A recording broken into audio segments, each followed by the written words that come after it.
The Caribbean Sea holds its secrets well.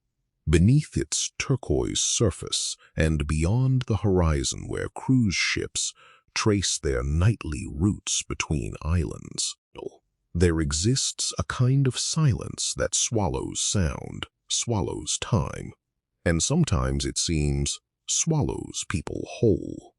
This is a story that begins not in darkness, but in celebration, aboard a vessel gleaming with lights, filled with music, laughter, and the particular optimism that only a vacation at sea can produce. It is March of 1998, and the Rhapsody of the Seas, a Royal Caribbean cruise liner, is gliding through Caribbean waters on a 7-night voyage that was meant to be nothing more than a family holiday. Instead, it would become the setting for one of the most haunting disappearances in modern maritime history, a case that remains open to this day, one that has consumed law enforcement agencies, private investigators, and an entire online community of amateur sleuths for over 2.5 decades. Her name was Amy Lynn Bradley, and this is her story, as best as it can be told from what is known, what has been claimed, and what remains agonizingly uncertain. Amy was 23 years old when she boarded the ship with her parents, Ron and Iva Bradley, and her older brother, Brad.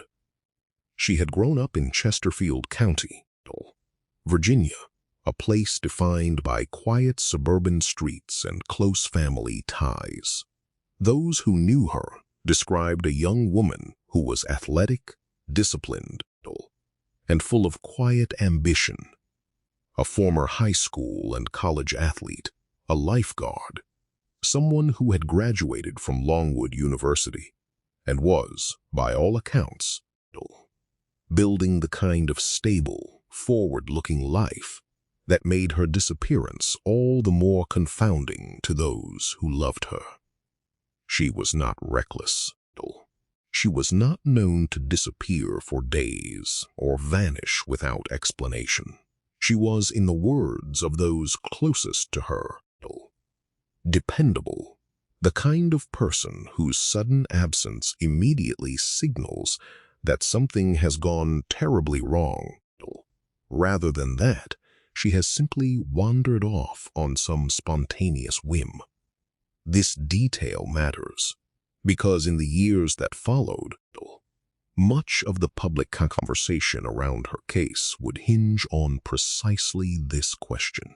Was Amy Bradley a woman who vanished against her will, or a woman who, for reasons unknown, chose to disappear?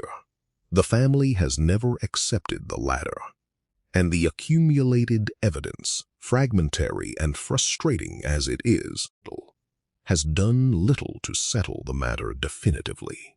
The voyage itself unfolded like countless others before it.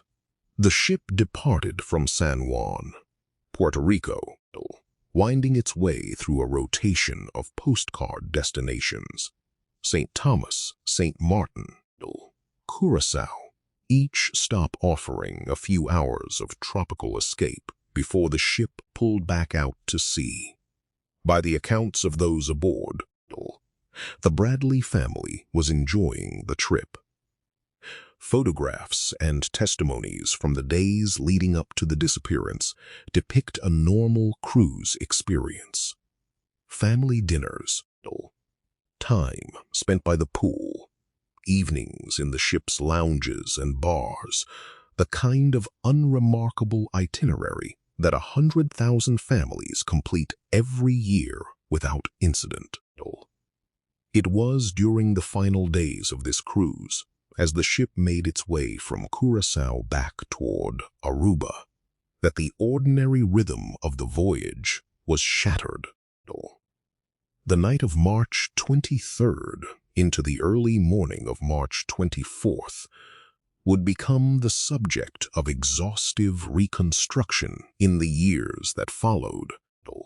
pieced together from witness statements, ship security records, and the recollections of a family whose memories of that night have never fully settled into a single, agreed-upon narrative, not because they are being evasive, but because trauma has a way of fragmenting even the clearest of memories. What is generally agreed upon is this: Amy spent the evening with her brother Brad, and later with a small group of people she had met aboard the ship, including a ship's saxophonist and a magician performer, both of whom would later become figures of intense scrutiny in the investigation, though neither would ever be charged with any crime.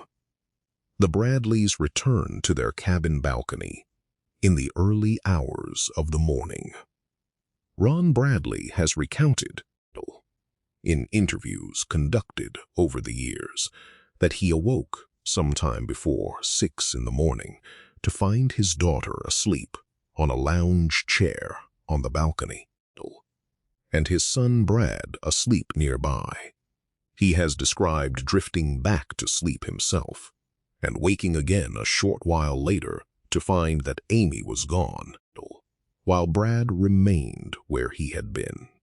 It is this narrow window, a matter of perhaps 20 to 40 minutes, that has become the central, unbearable mystery of the entire case.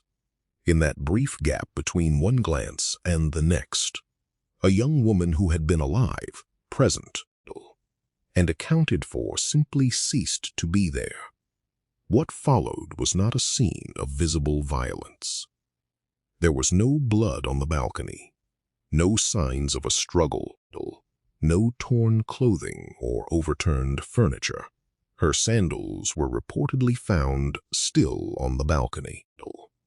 This absence of physical evidence has fueled two entirely divergent lines of theory that have run parallel to one another for 27 years, never fully reconciling, each supported by its own internal logic and each undermined by its own inconvenient gaps.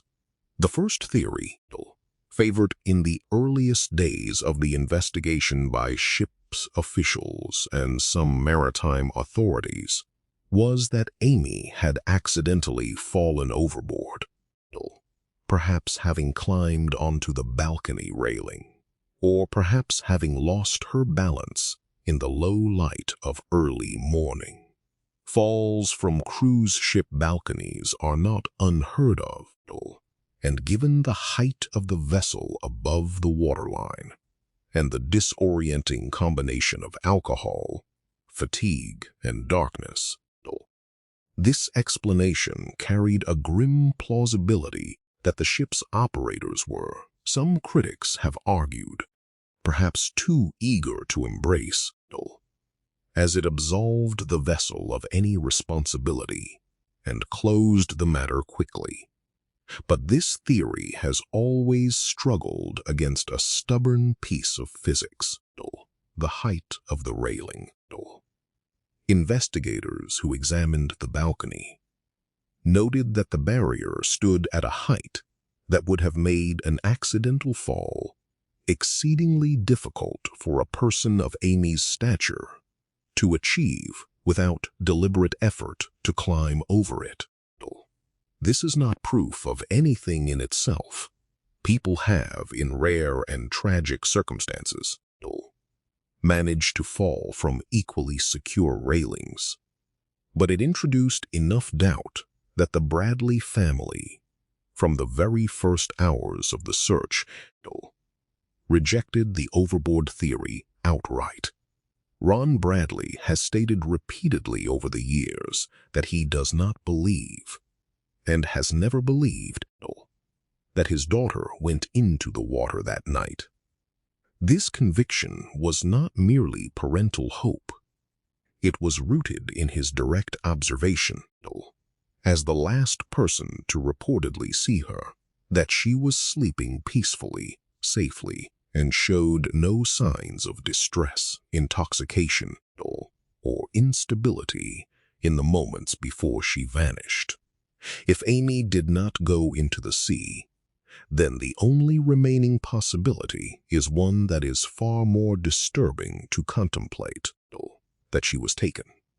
That somewhere in that narrow gap of unwitnessed minutes, on a ship carrying thousands of passengers and crew members across international waters, someone removed her from that balcony and from her family's life entirely.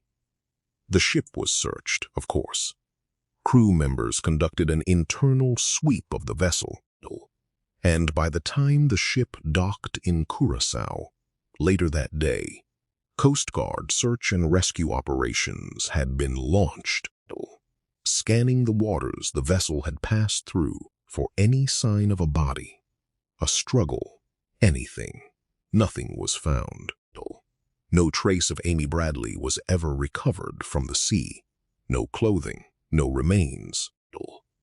Nothing that search teams operating over the following days and weeks could point to as evidence that she had gone into the water at all. In the strange calculus of missing persons cases, an absence of evidence is sometimes read as evidence of absence. And here it cut against the drowning theory as much as it failed to confirm any alternative. In the days that followed her disappearance, the family's grief curdled into something else, a growing, gnawing suspicion that the ship, the cruise line, and even local authorities in Curaçao were not treating the case with the urgency it demanded.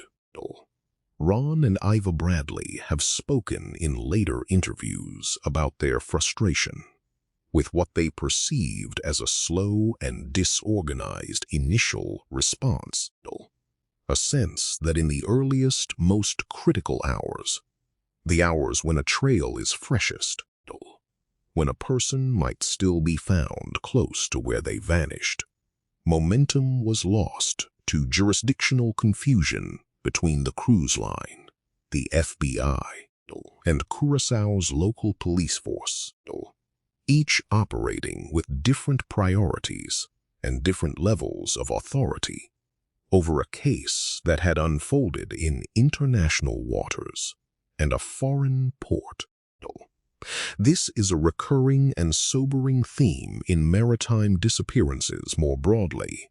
The question of who, precisely, is responsible for investigating a crime that may have occurred at sea, docked at a foreign port, and involves citizens of yet another nation, is not always clearly answered. And in the vacuum created by that uncertainty, critical time can be lost. It would be easy, and perhaps too simple, to end the story of Amy Bradley's disappearance at the water's edge, to accept that she was lost to the sea, and that the case, however unresolved, essentially concluded on that March morning in 1998. But this is precisely where the case pivots from a tragedy of possible accident into a mystery of a different, more chilling nature entirely, because in the years that followed, a series of reported sightings began to surface, scattered across the globe, each one reigniting the family's hope, and each one ultimately leading nowhere conclusive, yet collectively forming a pattern too persistent and too strange to be entirely dismissed. I want to pause here, at this threshold in the story, because what comes next? The sightings, the photograph that the family insists shows their daughter years after her disappearance, the alleged connection to trafficking networks in the Caribbean and Curaçao's red light districts, the tip lines, the private investigators, and the family's decades-long refusal to stop searching deserves the same careful, unhurried treatment as everything that has come before it. If you'd like, let me know, and I'll continue the story exactly from this point, carrying you through what the Bradley family and the investigators who have taken up their cause believe happened to Amy after that morning on the Rhapsody of the Seas.